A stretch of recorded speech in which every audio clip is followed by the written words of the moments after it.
Le face-à-face à présent avec un coureur cycliste professionnel aujourd'hui, Morné Van Niekerk. Bonsoir. Bonsoir, merci de m'avoir. Mais merci d'être sur le plateau d'LMTV Sarthe en direct. Vous venez de vous installer au Mans, hein, c'est tout récent puisque vous venez de vous installer avec votre copine qui est donc sartoise. C'est votre premier hiver en Sarthe. Ça va, le coin vous plaît? Le Mans vous plaît? Ouais, honnêtement, j'étais quand même assez étonné que la température, c'est bien, c'est stable, il n'y a pas de grosses coupes froides déjà. Ouais. Bon, j'arrivais d'éviter les grosses coupes froides qu'il y avait une semaine.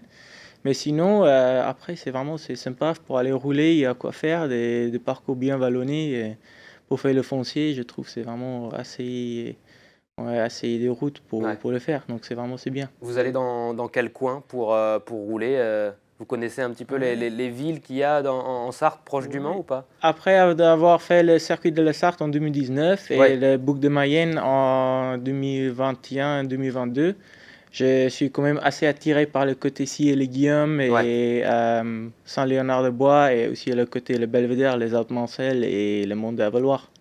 C'est une course qui vous plaît, ça, le circuit de la Sarthe? Ah oui, oui, en plus cette année, je pense ça va être vraiment assez dur, aussi bien maintenant comme c'est le Pays de Loire Ouais. Tour. Il y a aussi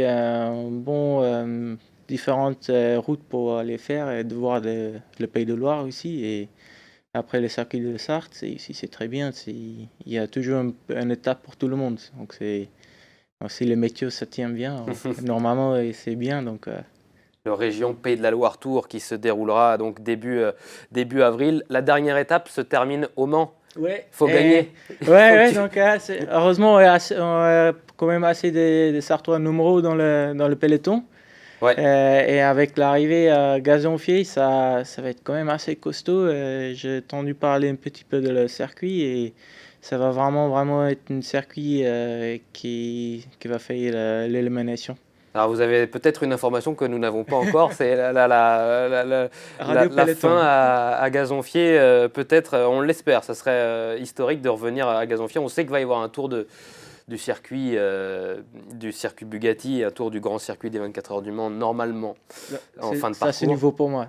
Ah. C'est Radio Peloton, c'est pas encore allé arriver C'est les ce rumeurs. stade-là. Ouais. Cinquième saison chez les professionnels, ça va être votre cinquième saison, hein, Morné, chez les pros. Cinquième saison également avec Saint-Michel, Mavic, Aubert 93. Vous vous sentez bien dans cette équipe? Ouais, c'est là en plus l'équipe qui est grandie avec le côté féminine qui est à ces moments qui est en Australie et avec Mavic qui est rejoint, qui est renforcé aussi à notre côté. Et c'est une équipe, j'arrivais, j'ai grandi un peu dans le structure et je suis aussi vraiment content de reprendre une autre année. La saison, ça passe vite. Quand je me suis dit 5 ans maintenant, quand j'ai toujours signé, je me suis dit, ouais, imagine, je fais 10 ans et déjà 5 ans ça passait. Donc, c'est le truc, ça passe vraiment vite et j'ai hâte de continuer de progresser. Huitième du Trobro-Léon cette saison en 2022, donc troisième du Grand Prix de Péranchy, 12e des Jeux du Commonwealth, 15e du Tour de Vendée 2022. Ça aura été l'une de vos meilleures saisons? Ouais, non, c'est sûrement. J'ai fait une grande marche dans le vent pour cette saison, Ouais. la saison passée. Et dans la structure avec Saint-Michel, Mavic, j'ai trouvé un peu moi-même et j'ai arrivé de faire une progression et j'ai eu plusieurs presque, notamment à Saint-Léonard-de-Bois. Donc, non, donc c'était une bonne saison et j'espère à être capable de bien reconstruire sur cette fond en décembre et faire une prochaine saison aussi, mais mieux. Et mieux, ça serait quoi? Ça serait de gagner? Ouais, c'est ça, tout le monde veut gagner, donc c'est pour ça qu'on est à le départ. Mais je suis très très motivé de tourner presque à une victoire et si ça peut être dans ces routes ici, ça peut être ça aussi peut jouer dans pas mal de d'euros, Ouais. content. Vous avez en plus un statut de leader au sein de votre équipe, avec également à partager avec Rudy Barbier, qui est un sprinter qui vient de rejoindre l'équipe désormais Saint-Michel Mavic Aubert 93. L'équipe, elle vous fait confiance? Ouais, c'est ça. Après, on a toutes nos cartes à Ouais, jouer et on a une équipe qui est vraiment, c'est une famille. Donc, on est très vite à dire, aujourd'hui, on fait tout pour quelqu'un et j'ai la chance que les gars, ils croient en moi après les saisons passées. Et donc là, c'est le truc, c'est maintenant on arrive à une course vraiment avec l'objectif que nous sommes là pour jouer un grand rôle, hein. On a tout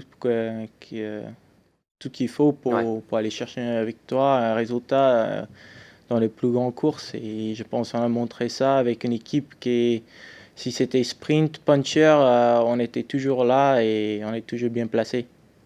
Alors, il y a quelque chose qui doit peut-être intriguer nos téléspectateurs, c'est votre accent. Et oui, vous avez un accent, vous n'êtes pas français, vous avez la nationalité sud-africaine, mais vous parlez parfaitement français, hein. Ah, Bravo. merci. Je pensais à un moment là, j'ai perdu un peu les mots, mais non, là, ici, c'est ma 5e saison avec Saint-Michel, mais c'est ma 6e année ça En va être ma France. 6e année en France. J'arrivais en début 2018. Je me suis installé dans les Limousins et j'ai passé 5 bonnes années là-bas.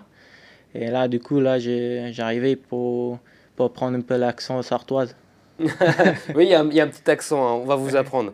On va vous Merci. apprendre le petit accent patois qu'on pratique ici et qui est pratiqué également du côté de Saint-Michel de Ouais. Chavagne. Je dis On en reparlera. un petit rillette par soir, tous les nuits, ça arrive vite. Avec modération, surtout Ouais. quand on est cycliste C'est ça, professionnel, évidemment. Qu'est-ce qui vous a... pourquoi le vélo? Pourquoi le cyclisme? C'est pas le sport le plus pratiqué Afrique du Sud. en Afrique du Sud, on pense plutôt au rugby. C'est Vous ça. avez choisi le vélo.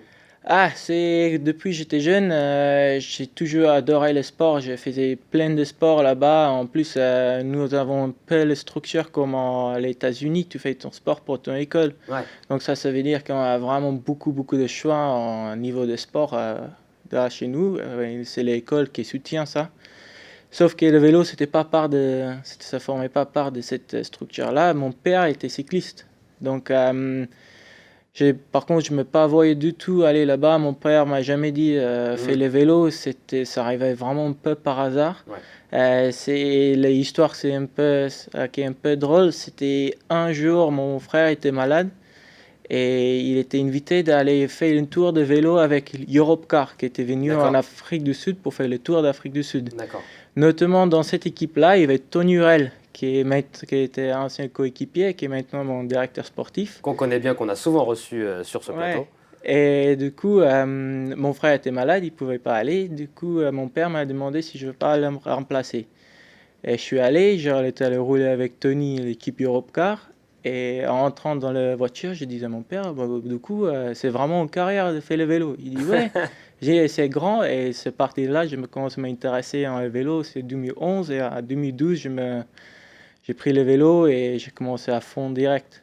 Ah, c'est une belle histoire, une belle Ouais, anecdote. C'est vrai que c'est particulier. Vous avez parlé de Tony Hurel, justement, on en parlait de Saint-Michel de Chavagne, Tony Hurel qui est de Saint-Michel de Chavagne, qui était votre coéquipier jusqu'ici, coureur professionnel au sein de cette équipe de Stéphane Javalet, et qui est depuis cet hiver passé directeur sportif.